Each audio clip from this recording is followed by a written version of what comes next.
Setionisi, NIM 2118079. Saya di sini akan menjelaskan bab 13 atau nomor 13, yaitu kondisi kemasyarakatan Arab kuno. Pada materi kali ini, yang pertama saya akan menjelaskan tentang kemasyarakatan Arab kuno. Islam muncul itu untuk menjawab dari problem-problem kemasyarakatan Arab kuno seperti problem kondisi sosial, budaya, ekonomi, dan politik. Kondisi kemasyarakatan Arab kuno itu dibedakan menjadi tiga, yaitu kondisi sosial budaya, kondisi politik, dan religius. Yang pertama, saya akan menjelaskan tentang kondisi sosial budaya.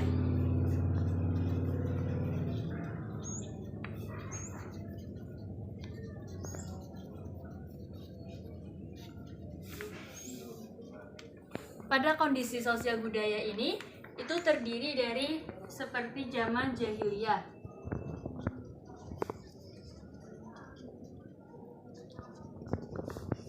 Disebut zaman jahiliyah karena pada zaman ini, pada masyarakat Arab kuno itu tidak berpedoman pada kitab, tidak mempunyai agama, dan tidak adanya guru besar seperti ustadz-ustadz ya. Nah, yang kedua adalah akhlaknya rendah.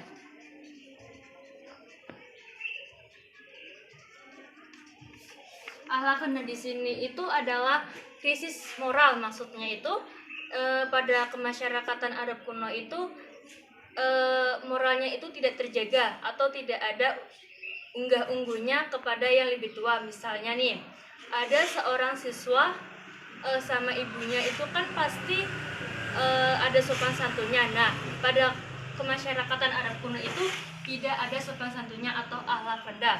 Walaupun berbicara dengan orang yang lebih dewasa, dia itu tidak ada sopan santunnya atau berbicara yang sangat kasar. Terus yang ketiga adalah musyrik. Apa sih musyrik ini? Musyrik adalah menyekutukan Allah. Dimaksud musyrik ini adalah pada zaman kemasyarakatan Arab kuno itu dia itu sangat tidak mengenal agama. Selanjutnya adalah mengubur anak perempuan. Loh, bukannya anak itu sebetulnya itu adalah rezeki dan tidak boleh dikubur? Ya, pada kemasyarakatan Arab kuno ini anak perempuan ini dianggap sebagai pembuat sial atau sebagai pengaruh yang jelek bagi kehidupan ya. Terus selanjutnya adalah budak.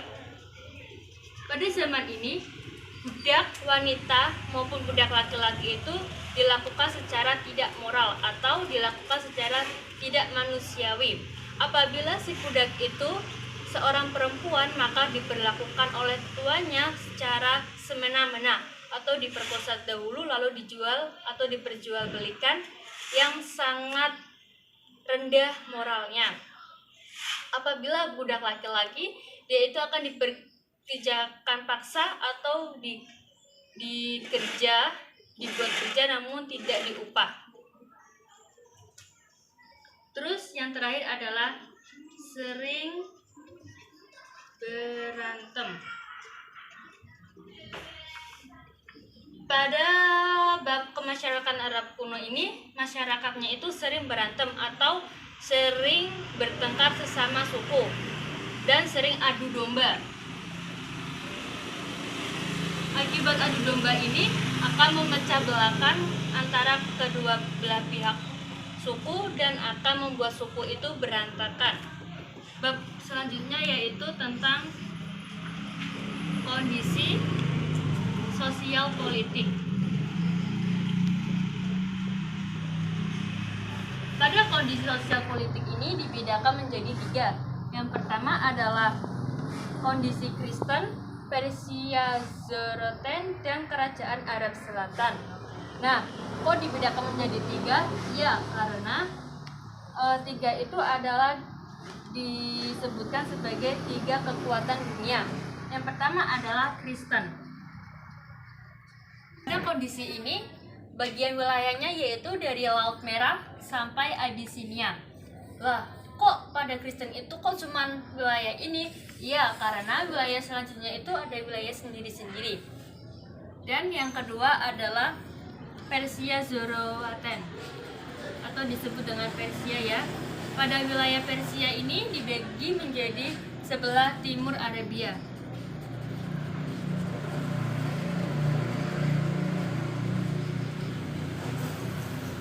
Bagian timur Arabia itu miliknya atau kondisi sosial politiknya itu ikut dengan Persia. Dan yang terakhir adalah Kerajaan Arab Selatan.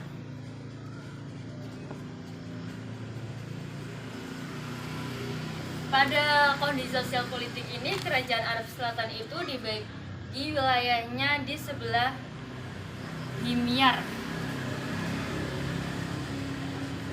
Di sebelah Himyar ya. Terus yang ketiga adalah kondisi religius. Pada kondisi ini dibedakan menjadi banyak ya. Yang pertama adalah fetishism atau kondisi fetishism. Apa sih kondisi fetishism ini? Kondisi fetishism ini adalah penyembahan batu. Penyembah batu. Pada zaman kemasyarakatan Arab kuno itu, masyarakatnya itu kan belum mengenal Islam ya. Nah, pada masyarakatnya itu menyembah batu. Batu-batu yang besar di jalan atau di sebuah sungai itu disembah sebagai Tuhan. Terus yang kedua adalah animisme. Dalam animisme ini adalah penyembah roh. Nah, pada bab animisme ini penyembah roh itu seperti roh nenek moyang. Roh nenek moyang yang telah wafat itu akan disembah sebagai Tuhan. Misalnya nih, ada sebuah keluarga atau ada sebuah desa. Nah, salah satu dari desa itu ada tokoh yang terkenal. Nah, kalau beliau sudah meninggal, beliau itu akan disembah menjadi Tuhan. Atau dalam sebuah rumah, misalnya ada kakek atau nenek yang sudah meninggal, dia itu akan disembah-sembah sebagai Tuhan. Pada malam Jumat Kliwon biasanya pada zaman kemasyarakatan Arab kuno itu diberi sesaji. Atau misalkan di zaman dulu itu di jalan-jalan juga diberi sesaji untuk memberi makan roh tersebut. Terus yang ketiga adalah dinamisme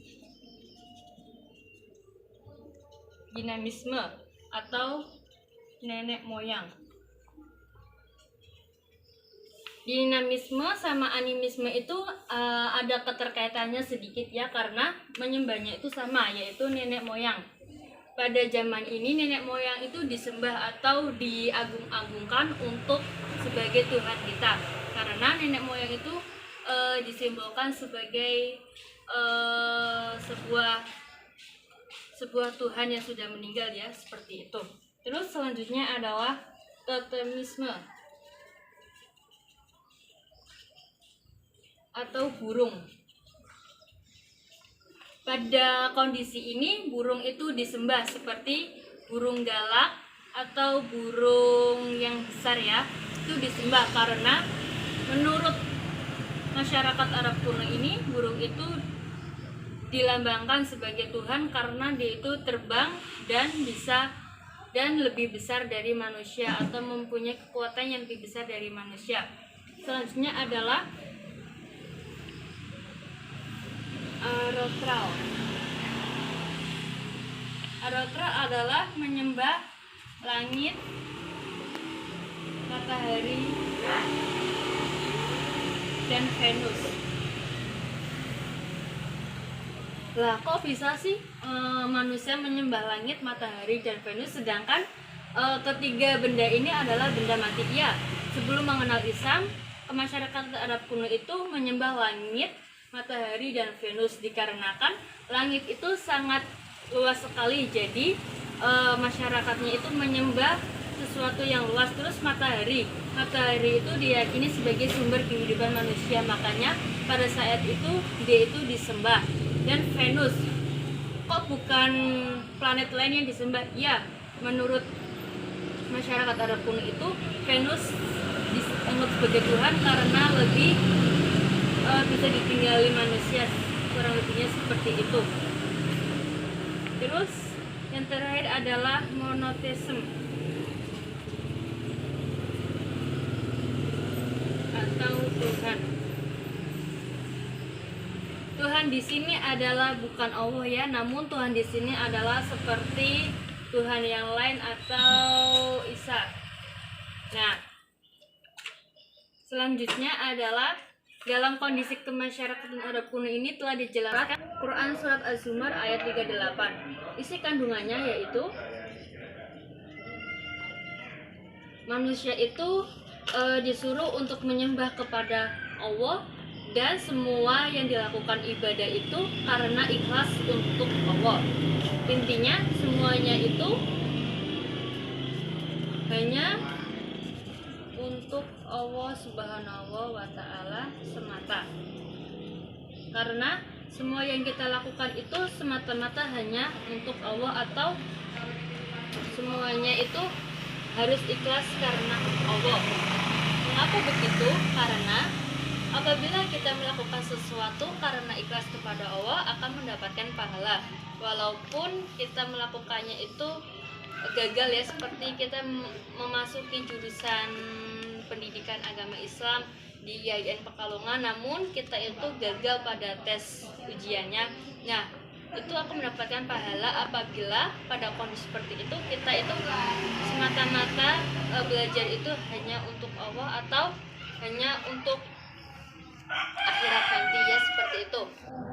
Jadi dapat disimpulkan bahwa kondisi kemasyarakatan Arab kuno itu dibagi menjadi tiga, yaitu kondisi sosial budaya, kondisi sosial politik, dan kondisi religius.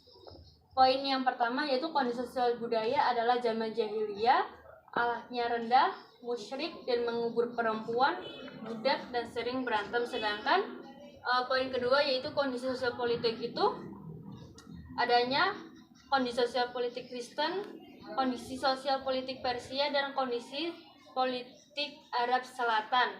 Sedangkan kondisi yang terakhir adalah kondisi religius. Yang pertama adalah kondisi fetishisme, animisme, dinamisme, totemisme, arotal, dan monoteisme. Nah, berikut adalah penjelasan dari saya. Apabila saya memiliki kekurangan, saya mohon maaf. Wassalamualaikum warahmatullahi wabarakatuh.